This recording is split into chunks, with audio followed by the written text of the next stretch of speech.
Mheshimiwa Spika, Tanzania inathamini ushirikiano wa kimataifa na ingependa kuishi na mataifa mengine kwa msingi wa kuheshimiana na kufaana. Serikali ina dhamira ya dhati kuendeleza mahusiano mazuri yaliyopo na nchi marafiki na mashirika ya kimataifa.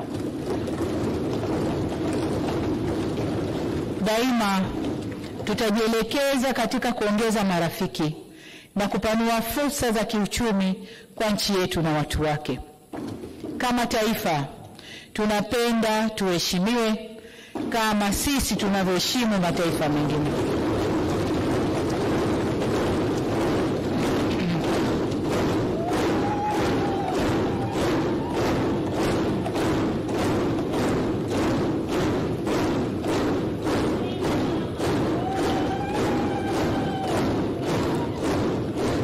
Asanteni sana. Asanteni waheshimiwa. Nataka nirudie, kama taifa tunapenda tuheshimiwe kama sisi tunavyoheshimu mataifa mengine. Na katika kulinda maslahi ya nchi hakuna mbadala. Katika kulinda maslahi ya nchi hakuna mbadala. Ni lazima tuhakikishe tunalinda utu, heshima na uhuru wetu.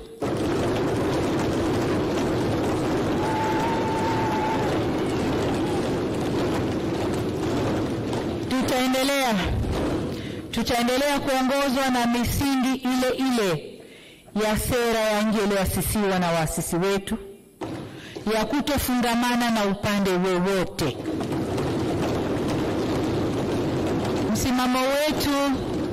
Msimamo wetu ni umoja na ushirikiano badala ya mgawanyiko, majadiliano badala ya amri au mabavu, na haki badala ya visasi.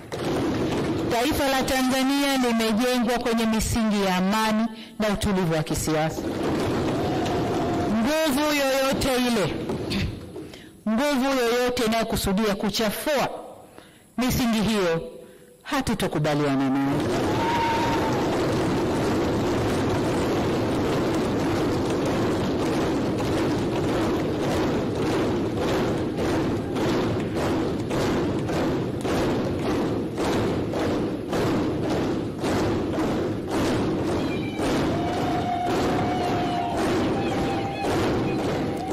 Asante waheshimiwa wabunge.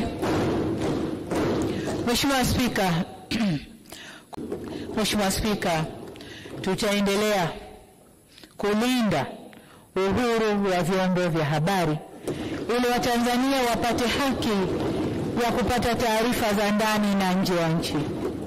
Tutaendelea kutoa leseni kwa vyombo vya habari na kulinda uhuru wa kufanya kazi zao kwa kufuata sheria za nchi. Tutaimarisha vitengo vya habari vya serikali ili viweze kutoa habari kwa weledi na kwa wakati. Aidha, tutaendelea kutambua waandishi wa habari za maendeleo nchini kupitia tuzo ya Samia Kalamu Awards. Mheshimiwa Spika, maendeleo ya nchi yoyote yanaonekana katika utamaduni na ustaarabu wake.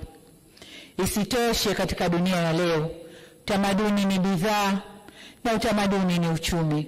Hivyo tutakuza na kuifanya lugha yetu ya Kiswahili kuwa bidhaa. Tutaendelea na maandalizi ya ujenzi wa studio. Vile tutaendelea na maandalizi ya ujenzi wa studio ya kisasa ya filamu ili kupandisha thamani ya kazi za wachezaji filamu wetu hapa nchini.